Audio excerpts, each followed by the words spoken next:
نئی صدی کئی اعتبار سے گزشتہ صدی سے الگ ہے، خاص کر تغیرات کے معاملے میں۔ اس صدی نے متحیر کیا ہے۔ عالمی سطح پر سیاسی تغیرات نے بہت کچھ تہس نہس کیا۔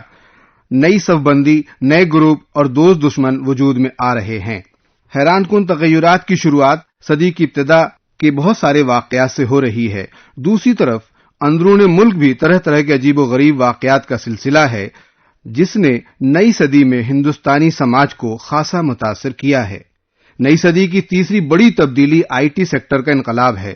کمپیوٹر نے ہماری سوچ ہی بدل دی ہے۔ انٹرنیٹ کے سبب معلومات کا دھماکہ کچھ اس طور ہوا ہے کہ اب کیا پڑھا جائے سے زیادہ ضروری کیا نہیں پڑھا جائے ہو گیا ہے۔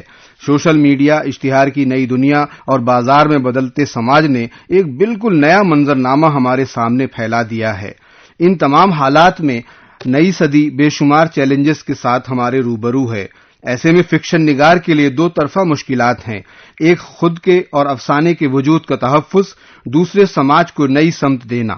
نئی صدی میں آج تقریباً 3 نسلیں رقم تراز ہیں۔ میں 21ویں صدی یعنی 2000 کے آس پاس اپنی شناخت قائم کرنے والے افسانہ نگاروں اور گزشتہ برسوں تک منظر عام پر آنے والی نسل کی بات کروں گا۔ یہ بات اور کہ فکشن خصوصاً افسانے کے لیے بڑی اطمینان بخش ہے کہ نئی صدی میں چند نوجوان افسانہ نگار ایسے منظر عام پر آئے ہیں جن کی اٹھان کے پیش نظر کہا جا سکتا ہے کہ اردو افسانے کا مستقبل تاریک قطعی نہیں ہے۔ ایک اور بات مسرت کی ہے کہ افسانہ نگاروں میں خواتین کی تعداد بھی اچھی خاصی ہے۔ نئی صدی کے افسانے کی صورتحال بہتر ہے۔ نئے نئے مسائل افسانے کے موضوعات بن رہے ہیں۔ افسانہ لکھنے کی تکنیک میں بھی تغیر آ رہا ہے۔ مشرف عالم ذوقی، اختر آزاد، رحمان عباس، مہتاب عالم پرویز، نینا عادل وغیرہ نے افسانے میں ذیلی عنوانات قائم کرتے ہوئے افسانے کو نئے طرز سے لکھنا شروع کیا ہے۔ کئی افسانوں میں افسانہ نگار خود کردار کی شکل میں اچانک نمودار ہو جاتا ہے۔ وہ راوی نہیں ہے، لیکن کئی بار قاری کو مخاطب کر کے اس کی فکر کو نئی سطح عطا کرتا ہے۔ ایک اور طرز سامنے آ رہا ہے۔ مغرب میں کولاج ٹیکنیک کا استعمال بہت پہلے سے ہو رہا ہے۔ ہمارے یہاں ابھی اس ٹیکنیک کی شروعات ہوئی ہے۔ شکیل افروز، ثروت خان، اسلم جمشید پوری اور ناول نگاروں میں نور الحسنین نے اس ٹیکنیک کا بخوبی استعمال کیا ہے۔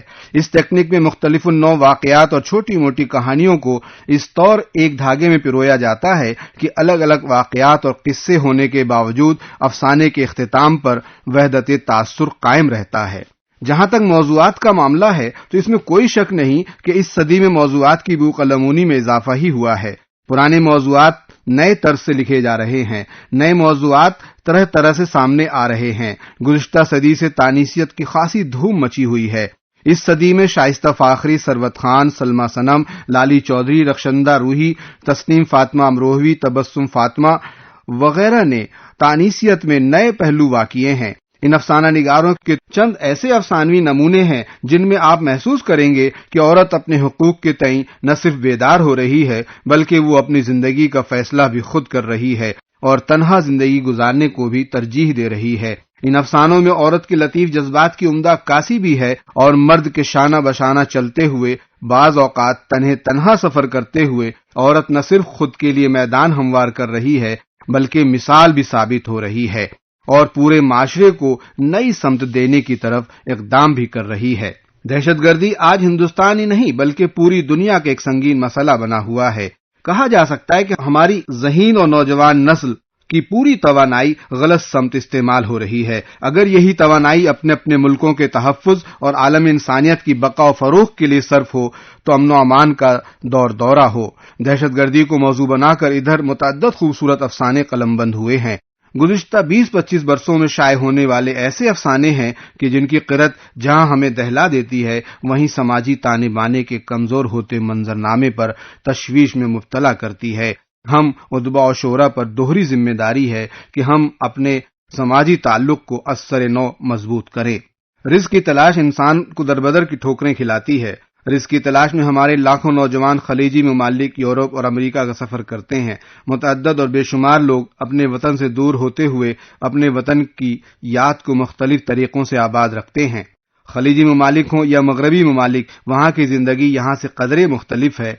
خلیجی ممالک میں بیشتر پابندیوں میں جکڑی زندگی ہے تو مغربی ممالک کی حد درجہ آزاد زندگی ہمارے نوجوانوں پر مختلف قسم کے اثرات مرتب کرتی ہے۔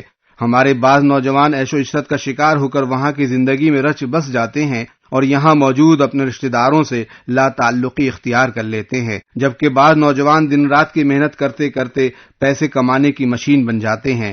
ان کے رشتہ دار پیسے کی فراوانی کا غلط استعمال کر کے زندگی کی موج مستی میں غرق ہو جاتے ہیں۔ ایسے حالات میں متعدد خاندان ٹوٹتے ہیں، کچھ عجیب و غریب دوراہے پر آ جاتے ہیں۔ ان ممالک کی متاثر ہوتی زندگی کے موضوعات پر خوبصورت افسانے تحریر ہوئے ہیں۔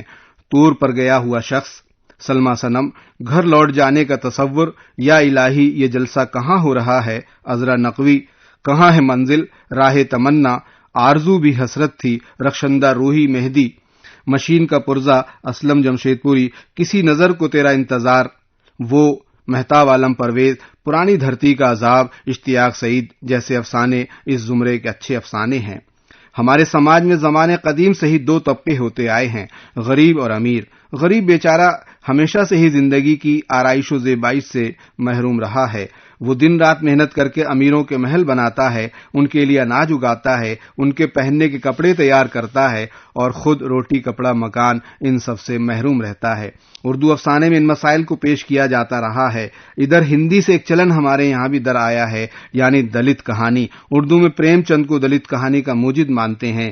کفن اس زمرے کی اول اور بہترین کہانی قرار دی جاتی ہے، لیکن ادھر 2-3 دہائیوں سے اردو میں بھی دلت افسانے لکھنے کا رواج زور پکڑتا جا رہا ہے۔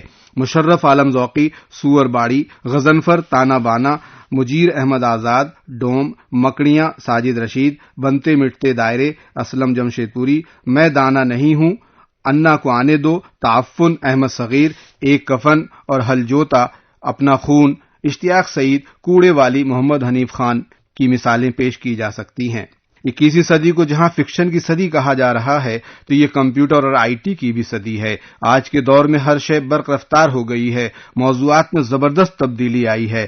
ادھر اردو افسانے میں بعض منفرد اور انوکھے موضوعات پر افسانے تحریر ہوئے ہیں۔ سوشل میڈیا آج ہمارے گھروں اور ذہنوں میں اس قدر اندر تک در آیا ہے کہ اب اس کے بغیر ہمارا روزمرہ پورا نہیں ہوتا۔ واٹس ایپ ہو یا فیس بک، تقریباً ہر دوسرا نوجوان بلکہ 80% نوجوان اس کی گرفت میں ہیں۔ نئی صدی میں اردو میں ایسے افسانوں کی بھی کمی نہیں ہے۔ نئی صدی کے افسانے میں کرداروں کی بھی کمی نہیں۔ متعدد افسانوں کے کردار قاری کے ذہن پر عرصہ دراز تک مسلط رہتے ہیں۔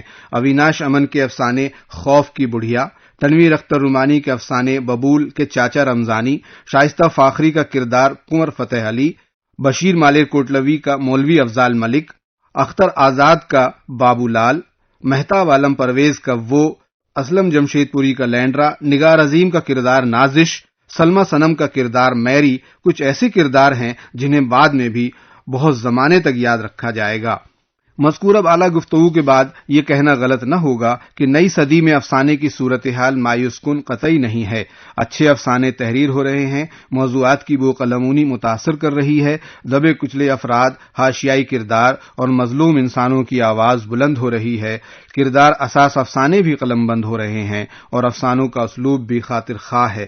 جہاں تک امکان کی بات ہے تو میں پورے وثوق سے کہہ سکتا ہوں کہ نئی نسل کے متعدد افسانہ نگاروں سے افسانے کے امکانات روشن ہیں۔ اویناش امن، افشاں ملک، محمد حنیف خان، غزالہ قمر اعجاز، اختر آزاد، مہتاب عالم پرویز، اشتیاق سعید، ابرار مجیب، رخشندہ روحی، فرقان سنبھلی، ریاض توحیدی، بلراج بخشی، کہکشاں توحید، ابوبکر عباد، پرویز اشرفی، عذرا نقوی، سلما صنم وغیرہ ایک یا کئی درجن ایسی آوازیں ہیں جن سے افسانے کے امکانات روشن ہی نہیں بلکہ ان سے مزید روشن تر ہونے کی امید بھی کی جا سکتی ہے۔